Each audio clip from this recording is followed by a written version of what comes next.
Muy bien, en su cuaderno quiero que realicen la siguiente tarea. Obviamente después de que lo realicen, pues lo escanean, ¿verdad? Y en un archivo PDF, pues lo deben de subir a la plataforma. ¿De acuerdo? O sea, yo voy a generar ahí el espacio correspondiente para que ustedes lo puedan subir y posteriormente pues calificarlo, ¿sí? Entonces, ¿de qué trata la tarea? Menciona acá instrucciones, calcular el ISR de las siguientes facturas si es que aplica. Los valores de factura están sin el IVA, ¿sí? Es un dato muy importante, seamos, yo les estoy dando aquí los valores de las facturas, pero ya sin el IVA, ¿de acuerdo? Por lo general siempre están con el IVA incluido, pero ahorita para no complicarles y decirles que tienen que quitarle el IVA y después sacar el ISR, entonces prefiero mejor ahorita solo darle énfasis a lo que es el cálculo del ISR y ya después pues ahí sí que realizar todos los cálculos pertinentes, ¿verdad? Entonces por eso les repito, aquí ya las cantidades están sin el IVA, ¿sí? Entonces los valores de factura están sin el IVA. Si en alguna factura no debe retener el ISR, dice solo escriba, no se retiene. Si en algún caso ustedes al momento de colocar la descripción dice factura número tal y ven algo y dicen, bueno, aquí no hay que retener el ISR, entonces ustedes simplemente van a escribir no se retiene, ¿verdad? Si es que no hay que retener. De lo contrario, pues ustedes realizan todo el procedimiento necesario. ¿Qué procedimiento? Pues ahí sí que lo que hemos hecho anteriormente, lo que expliqué en videos iniciales, ¿verdad? Sí que si hay que retener, entonces tengo que ver si la factura es mayor de 2.500, le aplico un 5%, y si no, entonces si es mayor de 30.000, pues hago todo este procedimiento, ¿verdad? Del 7%, del importe fijo, y en fin, ahí sí que lo que pues ustedes ya vieron anteriormente y lo que ya hayan estudiado y practicado, ¿sí? Entonces, quiero procedimiento, por favor. Quiero que ustedes van a transcribir nuevamente estos números de facturas, ¿sí? Lo transcriben en su cuaderno y lo resuelven, ¿de acuerdo? Por ejemplo, número uno, ustedes escriben todo este número uno de la factura de 4.500 que dice sujeto a retención definitiva y dicen, bueno, voy a retener o no voy a retener, ¿verdad? O sea, si su conclusión es, dicen, bueno, sí voy a retener, ok. Si es mayor de 2.500, como si es mayor de 2.500 y menor de 30.000, entonces le aplico un 5% y el 5% de 4.500, estoy ahí haciendo el cálculo, es tal cantidad, ¿verdad? Lo resalto, lo escribo con lapicero y ya tengo mi primera cantidad, ¿verdad? Entonces, pues aquí pueden hacerlo con lápiz, o sea, el procedimiento, pueden hacerlo con lápiz, pero la respuesta, ¿sí? Deben de resaltarlo y dejarlo con lapicero, ¿de acuerdo? Porque eso es sumamente importante porque si no, no sabré cuál es la respuesta. Sí, entonces realizan eso, ¿verdad? Y si su conclusión dice, bueno, aquí no hay que retener por alguna razón, entonces ustedes colocan no se retiene, ¿verdad? Hacemos colocan no se retiene y nada más, no tienen que hacer ningún cálculo, porque obviamente no van a retener ISR. ¿Sí? Por eso les decía, si su conclusión es no se retiene, entonces colocan no se retiene y nada más, ¿sí? Sin ningún cálculo. Bien, cualquier duda, pues igual me lo hacen saber.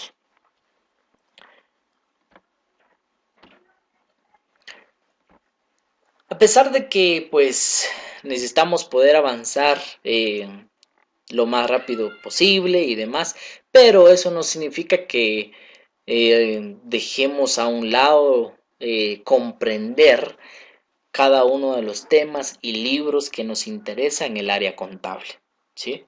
Entonces, debemos de identificar el mismo, para qué sirve, qué es, primero la parte teórica, posteriormente pues la parte práctica y de esa manera logramos comprender cada uno de los procedimientos. Tema a ver, inventario, ¿sí? El inventario es un libro muy importante porque en la misma se identifica más que todo de una forma detallada, detallada de los bienes, detallada de los artículos que pueda tener la empresa, de si tiene artículos para poder vender, ¿verdad? Y qué es lo que ha comprado, en fin, sabemos lo que pueda tener una empresa. Un pequeño concepto aparece aquí, que el inventario es una relación detallada, ordenada y valorada, ¿verdad? Seamos, como decía, primero es que es algo detallado, ¿verdad? Y vamos a encontrar lo que tiene una empresa. Posteriormente dice ordenada. ¿Por qué razón? Porque obviamente todas las descripciones, cantidades deben de ser ordenados. ¿Sí? No solamente colocar ahí cantidades y cuentas y saber qué significa, no, sino que tienen que ser de forma ordenada y dice valorada. ¿Por qué? Porque todo lo que tiene una empresa tiene un valor, ¿verdad? Seamos los materiales que pueda tener la empresa, las computadoras, la papelería, digamos, todo eso tienen un valor. Por eso dice ahí, valorada de los elementos que componen el patrimonio de una empresa o persona en en un momento específico. ¿Sí? Porque no siempre tienen el mismo valor. Quizás al 1 de enero, al hacer el inventario, tienen un valor y quizás al 31 de diciembre, al hacer otra vez el inventario, quizás tenga otro valor, ¿verdad? Entonces por eso dice ahí en un momento determinado, en un momento específico, porque variarían sus valores de un día a otro, podríamos decir, si especialmente tienen movimientos constantes. Dice, antiguamente lo normal era que los inventarios se realizaran por medio físico, se escribían en un papel, pero ahora se suelen mantener en bases de datos de manera centralizada a toda una empresa, aunque haya empresas o tiendas pequeñas que lo sigan haciendo con papel, ¿verdad? O sea, vamos aquí como nos dice, antes, pues casi todo se hacía así que plasmarlo en un papel y hacerlo a mano y todo ese procedimiento, ¿verdad? Pero ahora, pues especialmente si hablamos de empresas grandes, casi todo lo realizan por medio de software, ¿verdad? Así que esos programas de cómputo que ayudan a la empresa, ayudan al empleado a poder realizar los registros, ¿verdad? Y de manera hasta cierto punto más fácil, ¿verdad? Porque no tiene que plasmarlo en papel, ¿vale? Sino que simplemente lo ingresa en una computadora. Pero, como lo dice ahí, también hay entidades, empresas que todavía lo hacen en papel, ¿verdad? Y eso es lo que nos importa y nos interesa en este punto. Dice que el inventario es, o sea, aquí nos da otras descripciones. Uno, detallado, porque se especifican las características de cada uno de los elementos que integran el patrimonio. Nos está diciendo otra vez que es detallado. Dos, ordenado, ¿verdad? Porque agrupa los elementos patrimoniales en sus cuentas correspondientes y las cuentas en sus masas patrimoniales. Y tres, valorado porque se expresa el valor de cada elemento patrimonial en unidades monetarias. La variación de números que encontramos en un inventario, por ejemplo, el reencuentro de datos de la empresa. ¿Sí? Entonces, cuando dice valores monetarios, no específicamente ahí hubiera dicho patrimoniales en unidades de quetzales. ¿Por qué? Porque en este caso, dice unidades monetarias, puede surgirse que un inventario se pueda reflejar o expresar en monedas de quetzales, o si es extranjero en moneda de divisas, ¿verdad? ¿Qué tipo de divisas? Dólares, euros, yenes, ¿verdad? Seamos pesos, ¿verdad? Son divisas que pues por consiguiente se puede expresar un inventario. Pero para Guatemala, el quetzal, ¿verdad? Que es nuestra unidad monetaria, ¿sí? El quetzal. Bien. Nos dice aquí las partes de un inventario, ¿verdad? Ese es sumamente importante. Veamos. Partes de un inventario. Número uno, encabezado de un inventario. Se identifica el número de inventario, sabemos qué número se está realizando, el nombre de la empresa, el nombre del propietario, razón social, fecha en la que se elabora el inventario y la moneda en la que se expresan las cantidades, ¿verdad? Lo que decía, o la unidad monetaria, o sea, la moneda en la que estamos expresando las cantidades en nuestro inventario. 2. Cuerpo de inventario. Sabemos qué compone el cuerpo del inventario. Dice, se detallan todos los bienes y derechos que posee la empresa, activos, o sea, sabemos que los bienes y derechos que posee una empresa son los activos. Dice de igual manera también las obligaciones presentes contraídas por la misma, los pasivos. ¿sí? Usamos esas obligaciones presentes, le llamamos nosotros pasivos. Y de igual manera el patrimonio con que cuenta la empresa. ¿Sí? El patrimonio más que todo pues es lo que posee una empresa, el capital, ¿verdad? Que hasta cierto punto tal vez lo hemos escuchado. Decimos el capital de una empresa, ¿verdad? Esos recursos que posee una entidad y que no le debe a nadie, ¿sí? Ya después quizás vamos a profundizarlo un poquito más para que pues sea más comprensible, ¿verdad? Seamos, ya que no, tiene su nivel de dificultad, como cualquier cosa, ¿verdad? Tiene su nivel de dificultad, pero eso no significa que no sea comprensible, ¿verdad? Al contrario, es decir, que poco a poco pues uno lo va aprendiendo. Y por último, que sería el pie de inventario. Dice que se describe el resumen de inventario, el infrascrito y las firmas correspondientes, ¿verdad? Incluso también vamos a ver el infrascrito, faltó uno que sería la fecha, ¿sí? La fecha y por supuesto las firmas correspondientes. Ahí estamos.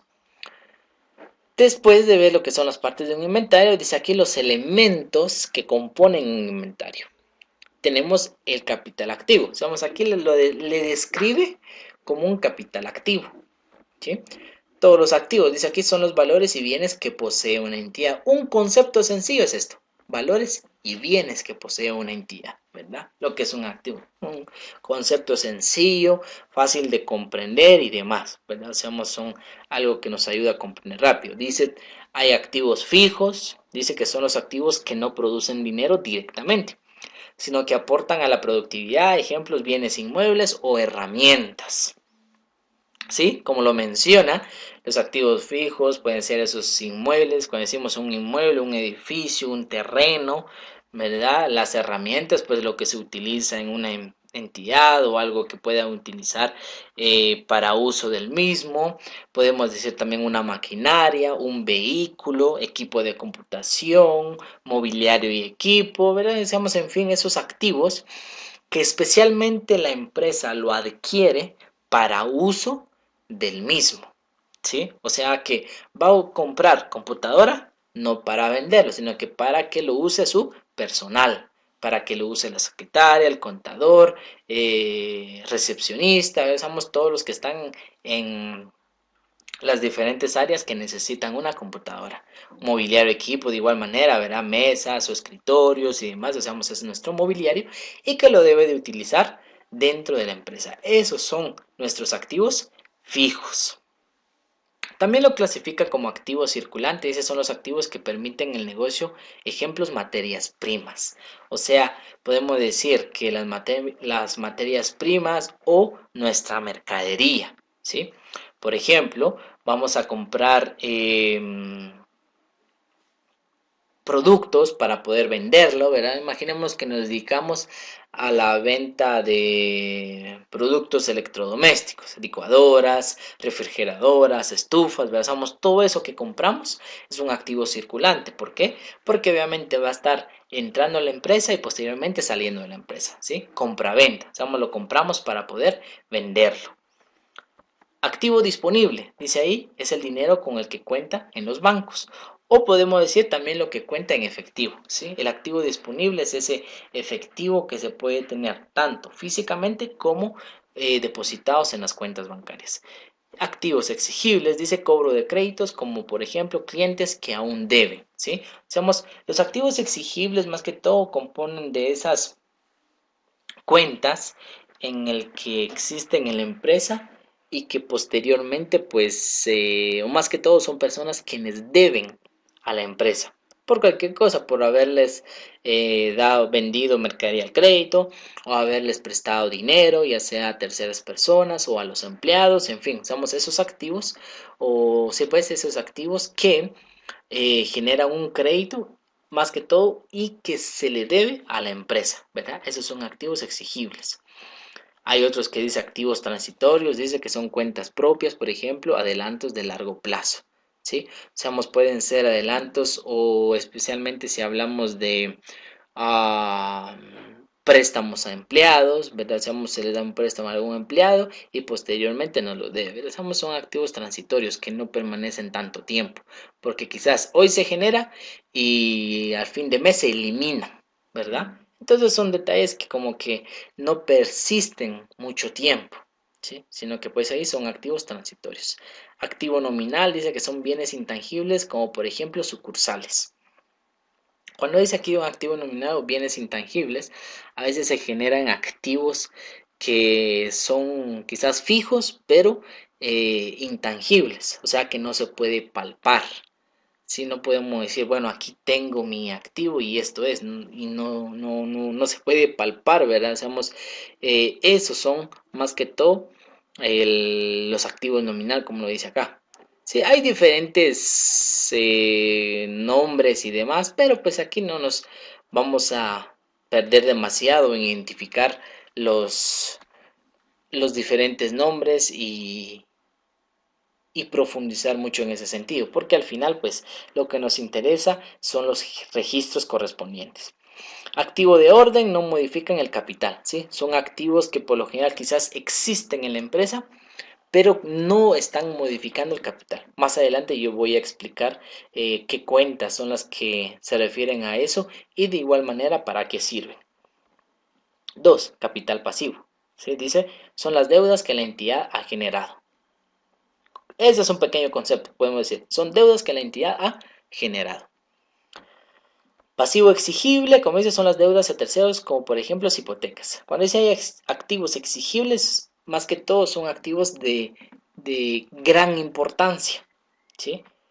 Son obligaciones de gran importancia, de poco tiempo para el pago. Sabemos que constantemente hay que estar pagando, ¿sí?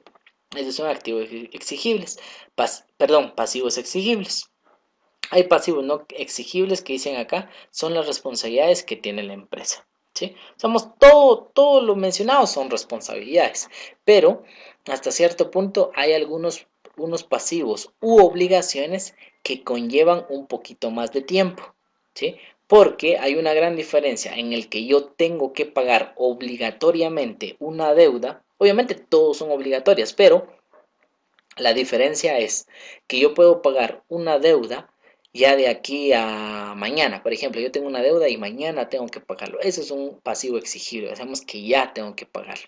De aquí a una semana, de aquí a 15 días, de aquí a un mes, pero decimos, eso podemos identificar como un pasivo exigible. Pero consideremos que tenemos alguna deuda y que lo tengo el plazo de pagarlo hasta el próximo año, ¿verdad? Seamos eso hasta cierto punto, no podríamos decir que es un pasivo no exigible, seamos no lo voy a pagar ya ahora, sino que lo voy a pagar hasta el próximo año. Para ello, pues tendré que realizar los movimientos correspondientes para no complicarme al momento de hacer el pago el próximo año, ¿sí? Entonces, podemos ver desde ese punto de vista, de lo que está más cercano a pagar y lo que está un poquito más como que lejos, podríamos decir, a poder pagarlo y que puedo esperar un poquito más de tiempo para poder solventar dicha deuda. Por último, dice un pasivo de orden, no modifican el capital. Es similar a lo que decía anteriormente, un activo de orden y un pasivo de orden. Siempre cuando se genera un activo de orden, se genera un pasivo de orden, ¿sí? Pero que no modifican el capital y como les repito nuevamente, yo eso lo voy a explicar más adelante y para qué funciona en ese sentido. Bien. 3. El capital líquido. Es el reflejo de la situación real de capital que tiene la entidad debido a que es la diferencia del activo y capital pasivo, ¿sí? Bien. ¿A qué se refiere con ello? Podemos identificarlo de esta manera, un activo menos el pasivo, que sería igual al capital. Esta es una ecuación patrimonial muy conocida y que es muy importante de comprender. Activo menos pasivo, que es igual al capital. ¿Sí? Algunos tienen la forma o la perspectiva de decir que el capital es el valor o dinero o bienes o recursos, ¿sí? Esos son esos recursos que posee la empresa y que no se lo debe a nadie, ¿sí? Que no se lo debe a nadie.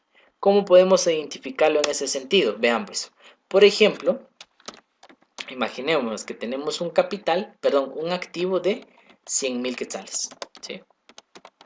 100.000 quetzales, ese es un activo. Menos un pasivo, imaginémonos que sea de 50.000,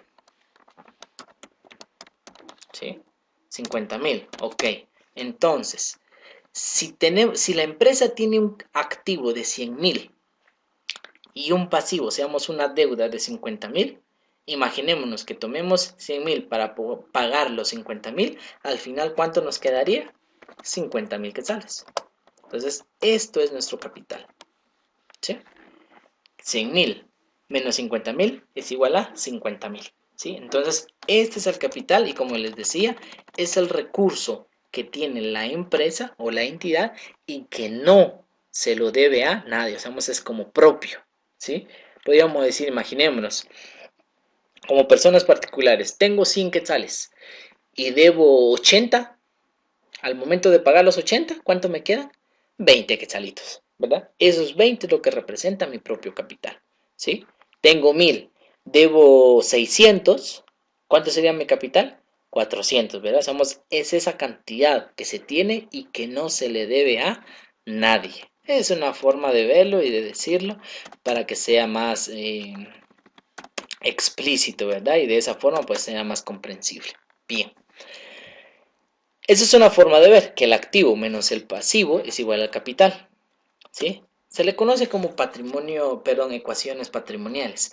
Otra forma de ver es que el activo es igual al pasivo más capital. Esa es otra forma de describir esta pequeña ecuación, ¿sí? Activo menos pasivo es igual al capital, o es lo mismo a decir activo es igual al pasivo más capital, ¿sí? Alguno puede decir, ¿y puede ser cierto? Sí, vean, si tomamos este mismo ejemplo, esto vean, podemos colocar acá 100.000 es igual el pasivo que serían 50.000, ¿sí? Más el capital que sería también 50.000, ¿verdad? Entonces, como aparece acá, 50.000 más 50.000, 100.000, que es la misma cantidad que el activo, ¿verdad? Entonces, es otra forma de ver nuestra ecuación patrimonial, ¿sí? Por favor, vean eso, a eso le llamamos ecuación patrimonial, ¿sí? Ecuación patrimonial. Obviamente, al hablar de ecuación patrimonial, pues tiene como que su propia, ¿cómo podríamos decir? Su propia forma, cálculo y demás. Hasta incluso uno puede identificar ejercicios de cómo calcular la ecuación patrimonial y todo eso, ¿sí? Pero me interesa que podamos comprender esta parte, ¿de acuerdo? Entonces, yo no me voy a profundizar a explicar o a ver ejercicios sobre ecuaciones patrimoniales, ¿sí? Porque pues yo lo considero un poquito secundario, pero ustedes pues traten la manera de poder practicarlo, ¿de acuerdo? Entonces, ya tenemos esta parte, practiquen esto, de igual manera, pues si tienen dudas, pues háganmelo saber. Yo les voy a dar ese archivo para que ustedes también lo puedan tener a su disposición, ¿sí? Como ya vimos lo que es la parte teórica, ¿verdad? Ahora vamos a ver hasta cierto punto la parte práctica, pero sin antes, obviamente este archivo de igual manera que habíamos utilizado para ver lo de la ley del ISR, ¿sí? Somos estas hojas o este libro que escaneé, pues yo se los voy a entregar, ¿sí? Libro, como les decía, ahorita no vamos a utilizar, sino que yo les voy a estar mandando las copias escaneadas y ustedes pues lo imprimen, ¿de acuerdo? Para que lo tengan, puedan tener ustedes ahí a la mano, ¿sí?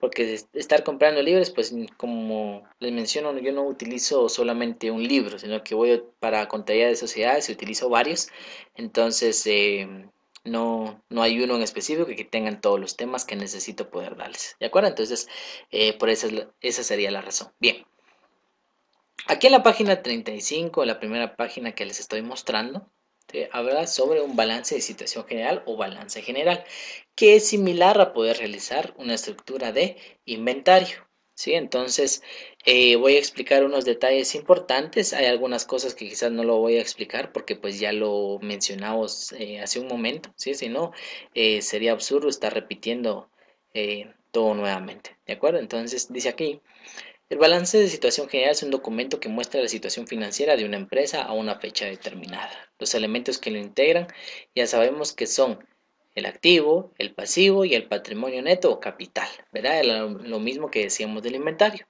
que se compone de los tres elementos fundamentales, activo, pasivo y capital, ¿sí? Esos son los tres elementos esenciales de un inventario y un balance de situación general, ¿sí? Se le llama un balance de situación general o balance general o también, seamos incluso, escríbanlo, ¿verdad? Porque les estoy mencionando. O también como lo dice las normas internacionales de contabilidad, le llama a este balance como un estado de situación financiera. Así le llaman las normas internacionales de contabilidad, estado de situación financiera. ¿De acuerdo? Entonces, todo eso se maneja la misma estructura, todo lo que estoy mencionando. Por eso es que más adelante voy a colocar la estructura y es lo mismo a decir, o mejor dicho, a realizar una estructura de un inventario, un balance de situación general o, como dice aquí, balance general o, como lo dice la norma internacional de contabilidad, estado de situación financiera. Bien, ya habíamos visto un concepto de lo que es un activo. Solo para identificar, vean, habíamos dicho, aquí el texto decía, capital activo son los valores y bienes que posee una entidad. Sencillo. Pero las normas de contabilidad nos enseña que un activo, dice aquí, un concepto más profesional, podríamos decirlo, es un recurso controlado por la entidad como resultado de sucesos pasados, del que la entidad espera obtener en el futuro beneficios económicos, ¿sí? Este es un concepto, podríamos considerar profesional, para poder describir qué es un activo. Es un recurso controlado por la entidad, ¿sí? Y como dice ahí, que pues que fueron resultado de sucesos pasados, porque se generó anteriormente para poder obtener un activo. Pero que al final lo que interesa es que, como dice aquí, que la entidad pueda obtener en el futuro beneficios económicos. Siempre va a ser lo primordial, obtener beneficios económicos. Cuando decimos beneficios económicos, nos referimos a poder identificar, ahí sí que ganancias, utilidades, ¿verdad? Entonces, todo esa forma de mencionar sobre ganancias que puede generar una empresa, ¿sí? Pasivo, dice aquí que es una obligación presente de la empresa, surgida a raíz de sucesos pasados, al vencimiento de la cual y para cancelarla, la entidad espera desprenderse de recursos que incorporan beneficios económicos. Bien. El pasivo siempre vamos a decir que es una obligación. No se nos olvide, al momento de decir pasivo, rápidamente lo primero que se nos debe de venir a la mente es una obligación presente, ¿sí? De la empresa. Ahora bien, que de igual manera surgió de algún suceso pasado y como dice ahí, que después de cancelarse, pues obviamente se va a desprender de recursos económicos de los cuales, como menciona acá, va a generar o que tendrían que generar beneficios económicos, ¿verdad? Porque no solamente se genera una obligación de la empresa o que genera pasivos y simplemente por querer tener dinero y nada más, ¿verdad? Somos no. Baje, por ejemplo, hablemos de un préstamo. La empresa va a realizar un préstamo, no solamente para decir, bueno, quiero generar un préstamo y posteriormente gastarlo como quiera, ¿verdad? Somos, no ese es el propósito, sino que el propósito de la empresa de poder generar algún préstamo, ¿verdad? Es para poder financiarse, es para poder adquirir quizás activos o mercaderías y que en base a ello al momento de comprar dicha mercadería lo pueda vender y así generar su ganancia y que en base a esa ganancia o en base a esos ingresos vaya a poder solventar su deuda. ¿verdad? Entonces, no solamente es cuestión de generar créditos y nada más, ¿sí? Entonces, por eso es que, como menciona ahí, que posteriormente pueda generar beneficios económicos. El patrimonio neto, como dice aquí, es la parte residual de los activos de la empresa una vez deducidos todos sus pasivos. O sea, activos menos pasivos es el patrimonio neto, ¿sí? Entonces, como les digo, al hablar de patrimonio neto, hablamos de capital y todo ese ámbito. Bien. También podemos mencionar que el activo se divide en dos partes, activo corriente y activo no corriente, ¿sí? Lo que quiero que podamos dejar en claro es que el activo corriente van a ser o se va a clasificar esas cuentas y esos recursos que van a persistir o van a estar en la empresa siempre teniendo un movimiento constante. ¿A qué me refiero con ello? De que, por ejemplo, van a haber siempre ingresos y egresos, ingresos y egresos. Hablemos de ejemplos claros y sencillos. El dinero. El dinero se considera como un activo corriente. ¿Por qué razón? Porque eso podríamos considerar que siempre tiene un movimiento constante. Incluso podemos decir que puede tener un movimiento diario entre entradas y salidas, ¿verdad? Ingresos y egresos. Por ejemplo, hoy recibí dinero, después lo gasto, mañana recibo dinero, pues lo gasto y así. Digamos, todos los días o cada semana voy teniendo ingresos y egresos, ¿verdad? Entonces, eso es un activo corriente. Otro ejemplo, la mercadería.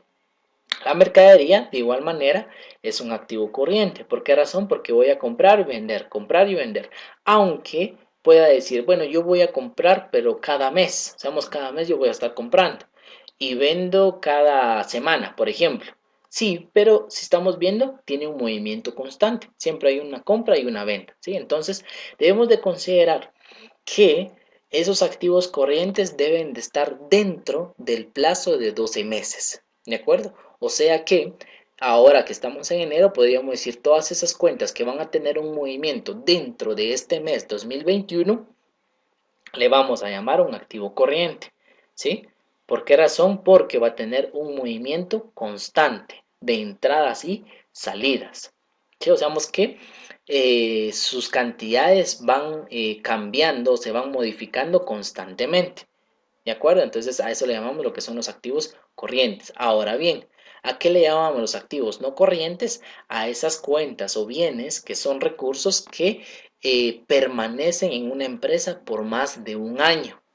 ¿A qué me refiero con eso? Por ejemplo, como les decía, vamos a comprar mobiliario, ¿sí? Escritorios y demás. Entonces, eso, por lógica, se va a utilizar en la empresa y como se va a utilizar en la empresa, no va a tener un movimiento constante. No voy a comprar los escritorios para utilizar en la empresa y posteriormente venderlo.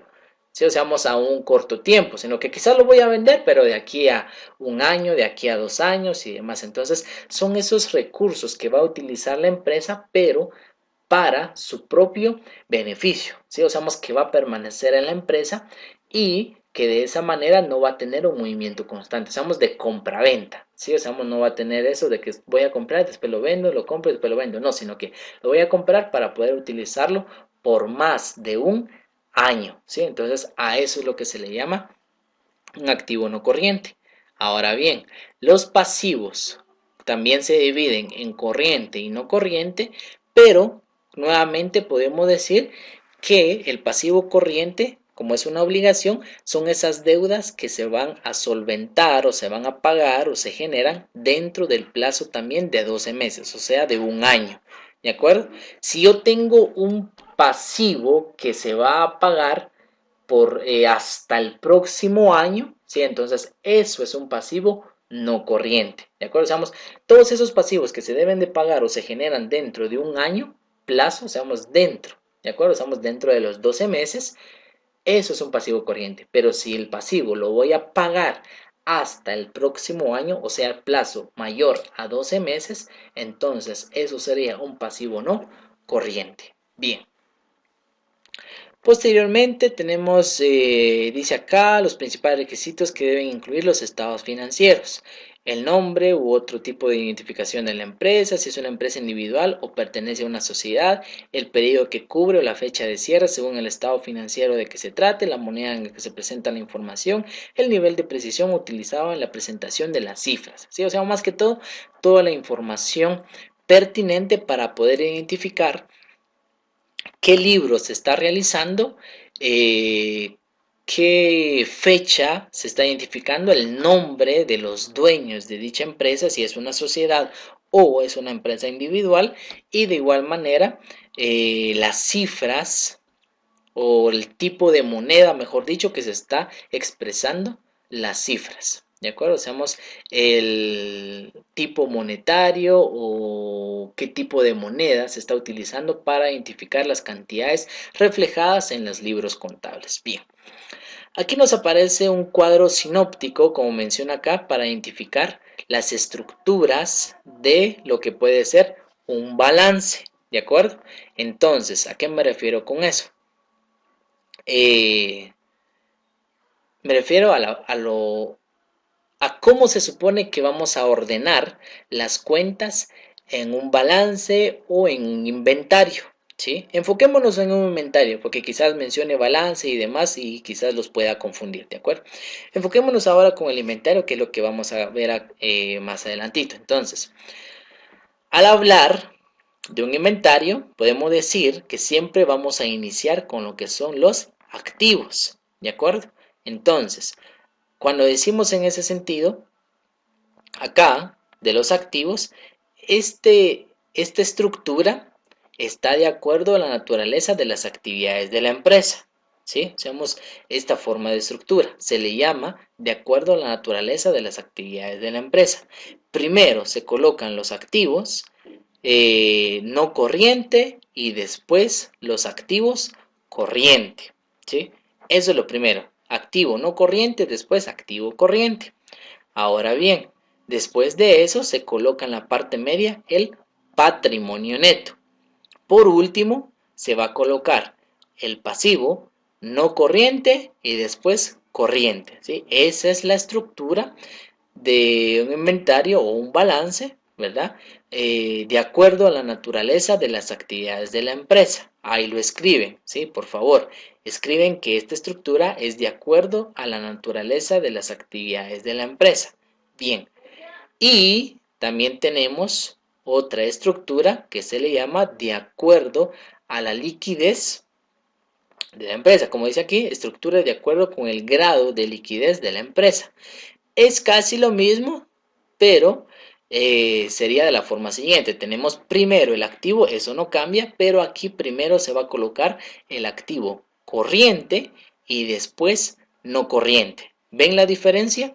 De que en el primero que les enseñé era no corriente y después corriente. En cambio acá, primero es corriente y después no corriente, ¿sí? Después del activo, se recuerdan que en el anterior, en la parte media, estaba el patrimonio neto. En cambio aquí no. Aquí, después del activo, colocamos el pasivo, también corriente, no corriente, y por último, el patrimonio neto, ¿sí? Ahí lo imprimen y ven la diferencia porque es sumamente importante.